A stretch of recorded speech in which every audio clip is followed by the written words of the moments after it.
Hi. I've been talking about loving without images. And I've been talking about in our relationship to God and how significant this is if you want to be the living temple of God.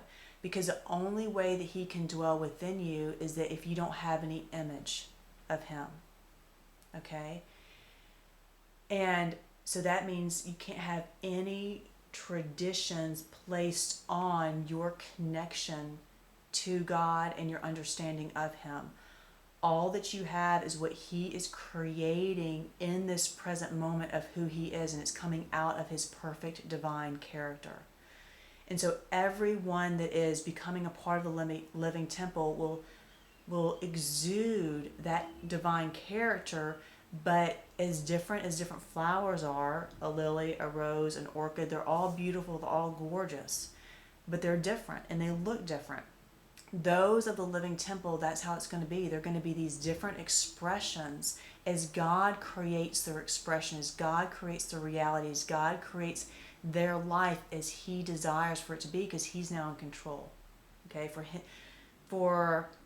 him, for you to be His temple, that means He's totally governing you. So you have to let go of that. And the other place that you know that you are if you're letting go of those images with God in your love for Him, you are also letting go of images with other people. And I have seen this so clearly in my marriage. God has stripped it of all images, of expectations about what the future should be, or holding on to things of the past. It has become this very pure entity, and the love becomes very purified when there's no images. They're being placed upon it. Okay? Because even in that marriage, God is creating it, and you're letting God create it. So if God's truly in your temple, every love that you have, every love that you show is not being directed by a predefined protocol, okay? This is what a marriage should look like, so this is what I'm going to do. This is what a mother-child relationship should look like, that's what I'm going to do. Or this is what a friendship should look like.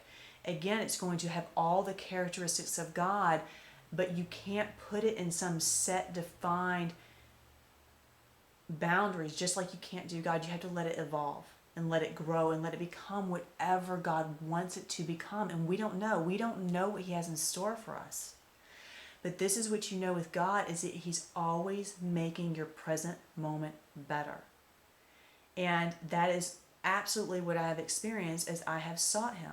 Okay, He has purged everything out that causes harm, that taints, that corrupts. Okay, all the things of the flesh, so that there's no more of that. So there's nothing for anything of sin to grab a hold of, because it's all been purged out. Okay, so you become this purified vessel that the only thing that's creating your reality, your desires, your thoughts is that Spirit of God within you. Okay, so that means your love toward other people is very present-minded, it's very much in the present moment, it's coming from that Spirit of God. He's creating your words, your actions, your behaviors, and what you see is just this increasing, pure, perfect love. You're acting in ways that you've never acted before, in a purity and an honesty and a loyalty and a commitment that is just an honor that is immaculate. This is a love that we are to have for others. So when we look at someone else, we don't see race. We don't see outward defining them by their vocation or their job or their status or their family or what level of society they are in, or it doesn't, none of that. There are no images. You see the essence of people. It's looking at someone truly just as they are, as a unique creation of God. And you're allowing God and understanding that God is creating them as He desires. This is part of this whole time of refinement, this time of healing, is that the very beautiful essence of each person is coming forth. Okay, because all the things that are blocking that, all the fig leaves, all the idols are being cast away. Okay, and at first, if people have not walked in the perfect love of God, if they have not been a vessel that can receive that, then what they're going to feel is shame. But that is also to reveal the brokenness, so that from out of the ashes comes forth beauty. It's going to be that perfect love, that unique spirit. Okay, so as you're loving other people, there's also no images there. There's no images anywhere. That is what perfect love entails. It's very present-minded. It's very much in the present moment. You're loving that person where they are right now. Not in some expectation, not in something of the past. It's where they are right now.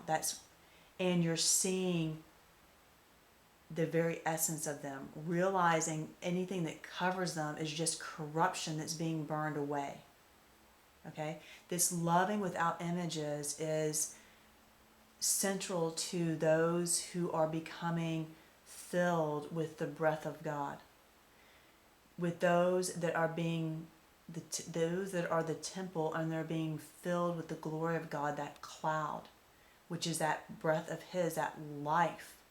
Okay, so that all that is in them is God creating everything. Remember, all through your senses, He's directing, and it's real. And so it's in this present moment. Remember, eternity is just this present moment going on forever.